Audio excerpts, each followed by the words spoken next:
হাদিসের সংজ্ঞা কি, হাদিসের পরিচয় জানতে চেয়েছেন এবং তিনি বলেছেন কোরআনের আয়াত ও রাসূল সাল্লাল্লাহু আলাইহি ওয়াসাল্লামের হাদিস উল্লেখ করে বললে আমরা সকলেই উপকৃত হতাম। হাদিস কাকে বলে এটা আমি কোরআন দিয়ে বলতাম আর নবীজির হাদিস দিয়ে বলতাম, এটা বলছেন। ঠিক আছে, আলহামদুলিল্লাহ। এইভাবে কেউ আমাকে প্রশ্ন করে নাই কখনো, কিন্তু আমার সামনে তো এই কোরআন আছে আর নবীজির যে হাদিসগুলি আমি জানি এগুলি আছে না নাই? ইনশাআল্লাহ এগুলি আলোকে উত্তর দেওয়া সম্ভব। কোরআনের আয়াত, হাদিস কাকে বলে? রাসূল যা দিয়েছেন এটাই হাদিস, এটা কোরআন বলছে। সূরা হাসরের 7 নম্বর আয়াত, মা আতাকুমুর রাসূলু ফাখুযুহ। রাসূল যা দিয়েছেন, যত বক্তব্য দিয়েছেন, যত আমল দিয়েছেন, যত মৌন সম্মতি দিয়েছেন, যত আখলাক চরিত্র দিয়েছেন, রাসূল যা দিয়েছেন তা গ্রহণ করো। রাসূল যা দিয়েছেন সেটাই হাদিস, সেটাই কি হাদিস। সুবহানাল্লাহ। তাহলে কোরআন দিয়ে উত্তর হলো কিনা? কোরআন দিয়ে উত্তর হলো কিনা? কুল ইন কুনতুম তুহিব্বুনাল্লাহ ফাত্তাবিউনি। যদি আল্লাহকে ভালোবাসো, যদি আল্লাহর ইবাদত করার দাবি করো, তাহলে আমার অনুসরণে সেই কাজ করো, তাহলে এটা আল্লাহর ইবাদত হবে, তাহলে এটা আল্লাহর মহব্বত হবে। আমার অনুসরণ যেটাতে নাই এটা আল্লাহর মহব্বতও না, এটা কোনো ইবাদতও না, ইবাদতের ধারে কাছেও না। ঠিক নয় কি? এই আয়াতগুলো থেকে রাসূলের হাদিসের প্রমাণ আমরা পেলাম। ও আম্মা বিনিআমাতি রাব্বিকা ফাহাদ্দিস। তুমি তোমার রবে যে নেয়ামত, যে তাওহীদ পেয়েছো, যে কোরআন পেয়েছো, যে ওহীর জ্ঞান পেয়েছো, এগুলি হাদিস বর্ণনা করো। এগুলি কি? ফাহাদ্দিস মানে বর্ণনা করো। তাহলে তোমার বর্ণনা হলো হাদিস। সূরা ওয়াদ-দুহার শেষ আয়াত, ফাহাদ্দিস থেকে হাদিস পাওয়া গেছে। ফাহাদ্দিস থেকে কি পাওয়া গেছে? হাদিস পাওয়া গেছে। আয়াতের কোনো অভাব নেই। মনে করেন না যে আলেমদের ভান্ডারে বাজারে প্রশ্ন করেছেন, আমি আলেম বলে দাবি করি না, আমি তলেবে এলম, আমি এলমের ছাত্র। আলহামদুলিল্লাহ, আমি এখনো 15-16 ঘন্টা পড়ালেখা করি। আলহামদুলিল্লাহ, আমি ছাত্র এবং আজীবন ছাত্রই থাকবো। আমি আলেম হওয়ার দরকার নেই, তলেবে এলম। আমি কি? তলেবে এলম। তলেবে এলম যেহেতু ইনশাআল্লাহ এলম তলব করি, তো এগুলি আসে চোখের সামনে। আলহামদুলিল্লাহ। আপনি আরেকটা বলেছেন হাদিসের সংজ্ঞা কি? রাসূলের হাদিস দিয়ে বলতাম, রাসূলের হাদিস দিয়ে বলতাম। ইবনে মাজার প্রথম হাদিসটা পড়লেই তো বুঝবেন। ইজা আমারতুকুম বিশাইইন ফাখুযুহু ওয়া ইজা নাহাইতুকুম ফান্তাহু। আমি যদি কোনো আদেশ করি এটা আমল করো, আর যদি নিষেধ করি এটা ছাড়ো। এই তো হাদিস। এগুলি কি? এগুলি কি হাদিস। আল্লাহু আকবার। রাসূল সাল্লাল্লাহু আলাইহি ওয়াসাল্লাম বলছেন আমি যা বলবো তা ধরতে হবে, যা নিষেধ করব তা ছাড়তে হবে।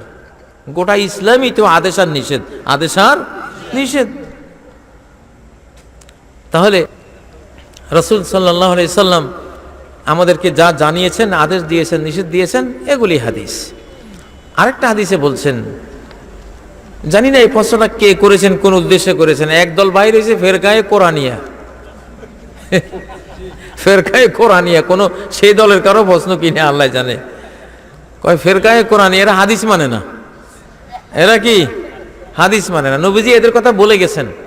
সহিহ হাদিসে এসেছে যে একদল আসবে মুত্তাকিআন আলা আরিকাতিহি, হেলান দিয়ে তার পালঙ্গে শুয়ে থাকবে।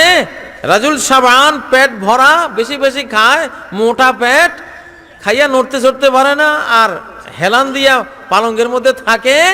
তার কাছে কিছু হুকুম হাকাম, কোনো মাসলা মাসাইল আসলে কয় মা ওয়াজাদনা ফি কিতাবিল্লাহি মিন হালালিন হালাল্লাহু।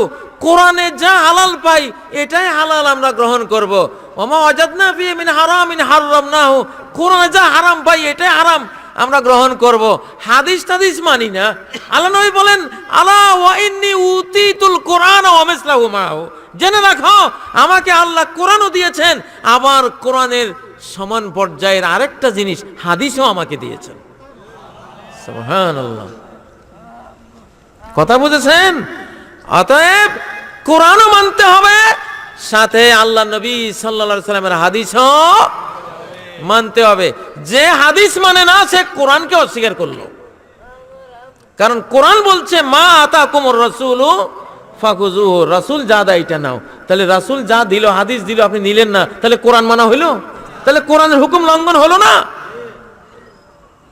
এক ওস্তাদের এক ছাত্র ছিল টেরা।